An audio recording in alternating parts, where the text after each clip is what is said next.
But there are mounting questions for the BBC and the journalist Martin Bashir tonight over what he did to secure his panorama interview with Princess Diana. Welcome to WatchMojoUK, and today we'll be counting down our picks for the 10 worst things the BBC has ever done. It's not that impartial anymore either. No, that is not true. No, service.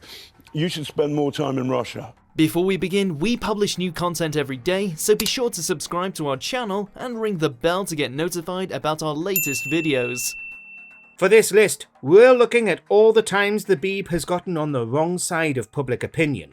It might be beloved, but it's not always right. Let us know in the comments if the BBC has ever pissed you off. Number 10. TV licence harassment. Even if you diligently pay your TV licence, you've probably received a snotty letter or email from them trying to catch you out. The government has frozen the BBC licence fee at £159 for the next 2 years and is considering other ways to fund the corporation. The simple fact is that if you don't watch BBC shows on demand or live broadcasts, you don't need the licence.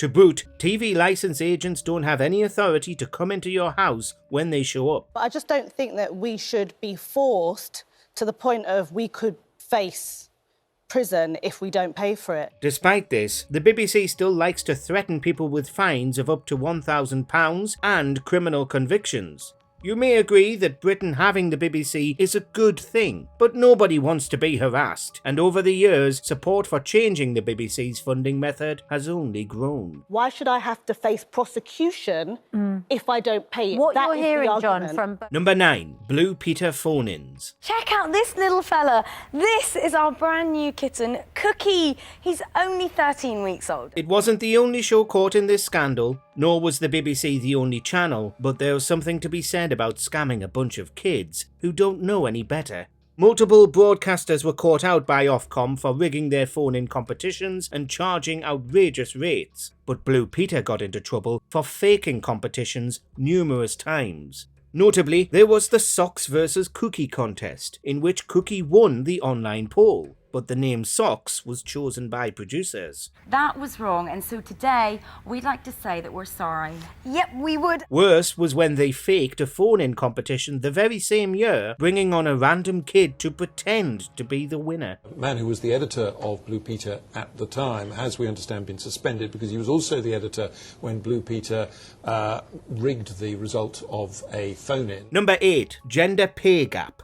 In 2018, it came out that there was a massive disparity in the rates male and female employees were paid at the BBC, in the first time it published such figures. We've said all on air we're going to get to 50-50, and we've also said we're going to get rid of the gender pay gap. So that's the gap between all men and women employed at the BBC. This was the BBC's top stars, with numerous top female broadcasters getting paid significantly less than their male counterparts.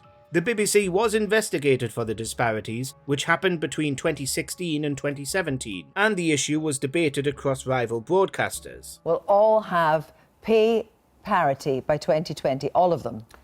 On average. So when you compare what women earn compared to what men earn, you will get rid of the gap which exists at the moment. However, in subsequent years, it's become clear that the pay disparity is still present, and, in fact, has gotten larger, as reported in 2021. That's despite many presenters getting raises in response to the scandal initially. That's a very good question. I think if someone's got exactly the same job, the same experience, the same history, the same audience value, of course they're paid the same amount. Number 7. Battle of Orgreave coverage. On the 18th of June 1984, there was a violent clash between striking miners and South Yorkshire police in the small village of Orgreave. More than 100 people were injured, but the BBC's coverage of the incident implied that the miners had been violent and that the police response had been justified. The allegation that a mass police cover-up took place after Orgreave involving perjury and the doctoring of statements in the wake of police violence against the miners. It did this by broadcasting the miners' violence first and the police second, suggesting it was them who started it when really the police were to blame. We need a full inquiry into Orgreave in the same way as we did for Hillsborough. Public inquiry? Full public inquiry. This is the only way we can get all the facts out in the open. Numerous investigations have since proven the miners were wrongly maligned and unjustly shown as violent, and activists have been demanding an apology from the BBC for years. It's still yet to arrive, though. Number 6. Martin Bashir's interview with Diana.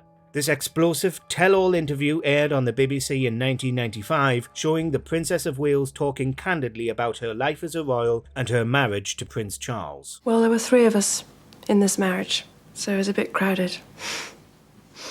It angered Buckingham Palace because Diana wasn't cleared to go ahead with it, but years later, and it angered a lot of other people too. It turned out that journalist Martin Bashir had attained this interview with Diana through fraud by threatening her with false bank statements. 25 years on, Diana's brother Earl Spencer wants an apology. He introduced Martin Bashir to his sister in 1995, but says Bashir showed him faked evidence. This all came out in 2020 after an inquiry, which also found Bashir had breached the BBC's editorial standards and the BBC had to apologise to Diana's family. It's one of the worst chapters in the BBC's history, in my view. It says the rogue reporter who gets one of the world's greatest scoops by means of deception. Number 5. Fake child labour. They're dropped off at a factory that makes clothes for the British High Street.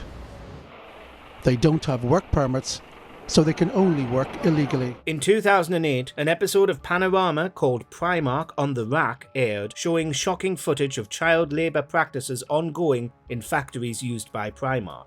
The factories were in Bangalore, India, and appear to show 3 young boys involved in making clothes. However, Primark disputed the findings, though it still fired 3 of its manufacturers, and it later came out that the footage had been faked. The reason that Primark can offer its products at such affordable prices is because our business model is different from other retailers. Worse, the BBC knew the footage was fake before putting it in Panorama, as evidence showed, and the broadcaster had to apologise to Primark 3 years later. Primark cares about standards in its supply chain.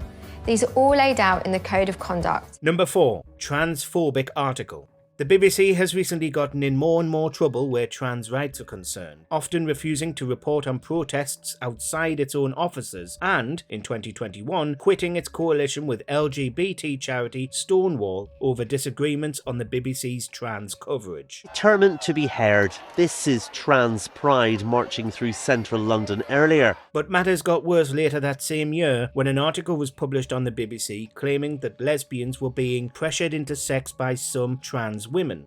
Very quickly, the article was debunked as being wildly inaccurate, quoting a baseless study and featuring an interview with a woman who was, even at the time, a self-admitted predator and bigot. Hopefully marches like this show people that trans people are just people and we deserve a few more rights in this country. LGBT charities unanimously agreed that the article was harmful, but the BBC has only responded poorly. The message here today is the trans community needs to have equal rights. Number 3. Axing CBBC. In 2022, news broke that the BBC's controller Tim Davie was going to be axing CBBC and BBC4. The BBC has announced it plans to stop broadcasting the CBBC channel on TV in the future. The channels will eventually disappear from broadcast and will be moved permanently online. Online moves in the past haven't exactly gone smoothly for the Beeb, as it eventually reversed its notorious decision to shift BBC 3 online. The changes are also part of plans to save the company money. However, the TV channel won't end for at least another 3 years. But while BBC 3 was always aimed at teens and young adults, CBBC is one of very few children's channels available on Freeview, and without an internet connection. This means it's going to be the country's most disadvantaged kids who suffer with the loss of CBBC. The BBC blamed competition from Netflix for the decision, bizarrely. The BBC says that young people prefer to stream things online rather than watch it on TV. Number 2. BNP on Question Time. For a very short while, the British National Party was one of the largest political parties in the country, until UKIP came along and stole their thunder. The leader of the British National Party, Nick Griffin. But the BNP was always controversial thanks to its right-wing, fascist roots. If that seems like a bit of an exaggeration, remember that the party was founded by former members of the National Front, and for a while it had a fascist parliamentary wing. And it's that difference, by the way, the fact that the BNP defines itself on race, which distinguishes it from every other political party I can think of. So it was shocking to see the 21st century iteration of the BNP apparently legitimised by a Question Time appearance. We only won the First World War, and we only won the Second World War because we were joined in those wars by millions of black and Asian people from around the world. Leader at the time, Nick Griffin, appeared on the show, landing the BBC in hot water for platforming an anti-immigrant reactionary on primetime television. Number 1. Jimmy Savile. Enabling Jimmy Savile for decades and seemingly ignoring his appalling behaviour until after his death is undoubtedly the worst thing the BBC bosses have done. Today, a week after the story first hit, the BBC Director General George Entwistle apologised. Hundreds of people came forwards to talk about their experiences after his death in 2011, unravelling years of horrific crimes. When did public attitude start to change about Jimmy Savile? You may have said after the ITV documentary last week. You'd be wrong. Some were even committed, while Savile was volunteering at various hospitals, with full investigations substantiating the claims put to him. It also took a while for the BBC to truly acknowledge what had happened, in the face of numerous exposés from rival outlets like ITV. She was interviewed last week and explained that she'd told her story to Newsnight, but that Newsnight had decided not to run the story. It was one of the biggest, most horrendous scandals to ever hit the country, with the BBC at the epicentre. Do you agree with our picks? Check out this other recent clip from WatchMojoUK and be sure to subscribe and ring the bell to be notified about our latest videos.